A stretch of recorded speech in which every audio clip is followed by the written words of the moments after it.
promotion bootii akkamitti akka hojjechuu dandeenyu promotion bootii garee fi chaanaalii garaagaraa irratti promotionii garaagaraa dalaguudhaaf bootii nu barbaachisa. So bootii mataa keenyaa akkamitti akka create goonu ilaalla. Jalqaba irratti maaltu jira? Just an kan fayyadamu nasharaa bootii kan jedhamu jira. Heera nasharaa bootiin isa kana nasharaa bootii isin kilik goona. Ergasii heer wantoonni isaa featuring bootii bulteeru rich post bold italic highland wantanneen hojjechuu danda'u jechuudha. So kanaafuu heer start goona.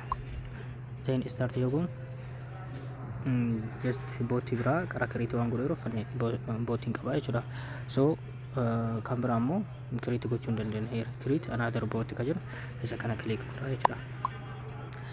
Then ajajni isaa maal jedha? Go to bot father deemna heer click goona. Ergasii just bootii biraa karaa waan create godheeruuf kanneen ni haqa.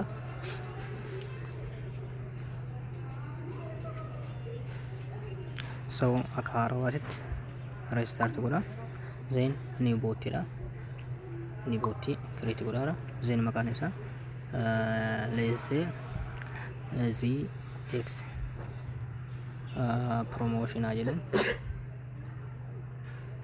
Then maqaan isaa kana ergasii immoo username isaa ZX promo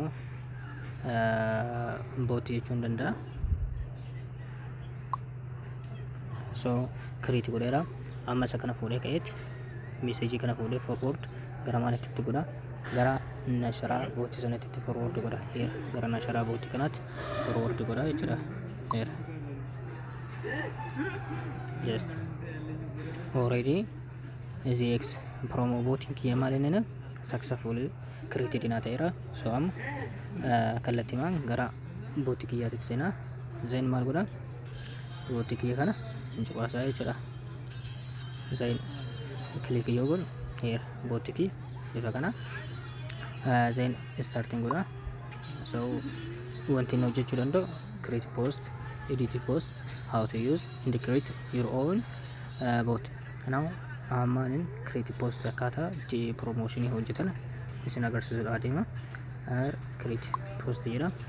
Then wanta mata duree gubbaa irratti content gubbaa irratti mul'atu hin barreessa.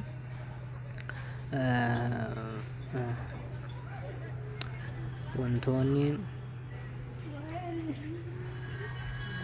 chaanaalii kanarra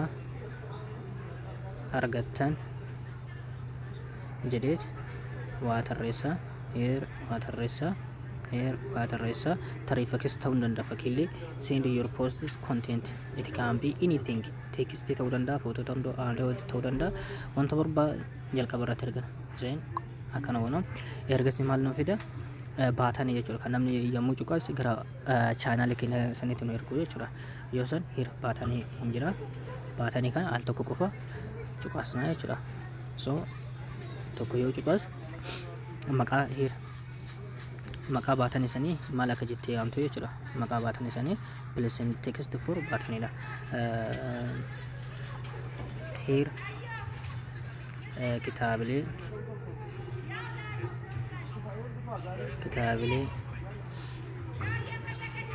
garaa yoo jedheeti sendi godha. Ergasii immoo liinkii wayii na gaafata. Kitaabilee garaagaraa kana liinkii wayii na gaafata. Liinkii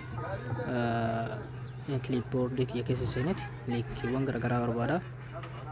Just liinkii for example kan YouTube kiyya yoo galcha heer liinkii YouTube kiyya itti galcha. Just fudhatameera jechuudha. Yoo amma namni kitaabilee garaagaraa jedhee tuqe kun gara maalitti YouTube kiyyaatti ergaa jechuudha. Then asirratti immoo filmaanni biraa jiru gara dalgeetitti yoo deemuu barbaanne heer isa kana click goonaa jechuudha. Yoo gubbaa gadi bifa kanaan akka baatanii kennan nu deemu yoo barbaanne immoo isa kana to'inaa jechuudha.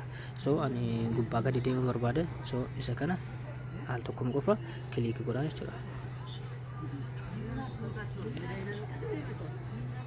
just barnoota just please send text for button just barnoota garaa haa jedhu then send then button maqaa isaa galmeessa then please send haala then clipboard keerra just ni barbaada just here ammas kama YouTube kiya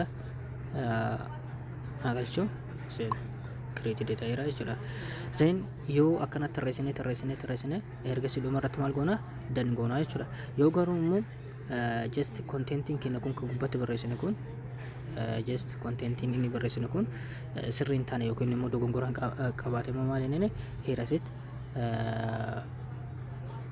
content edit ka jedhu kana isa kana to'ina ergasii immoo no fidaa jechuudha here then eega kana hunda xumurree booda immoo maal goona here dan ka jedhu jira just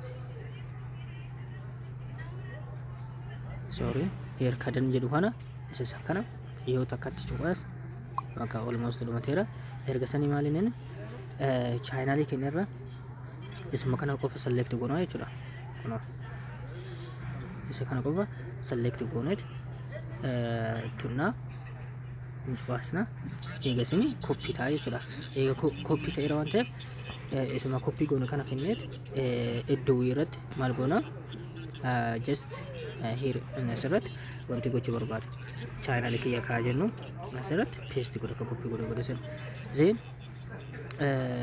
wanti nu baasaa jechuudha ani kiyya create waan godheeruuf just asumatti na baasa yemmuu san post godha jechuudha asumatti wanta san baasa kabira ammoo just forward gochuudha isa kana I mean sorry here isa kan kalatti malan gara wanti barbaadu sanatti forward godhu just kalatti barbaadu sanatti forward gochuun danda'a jechuudha gara barbaadu sanarratti forward yoo godhu na dhufeera jechuudha so isin immoo kanuma qofa click gootanii garee keessan irratti hojjettu jechuudha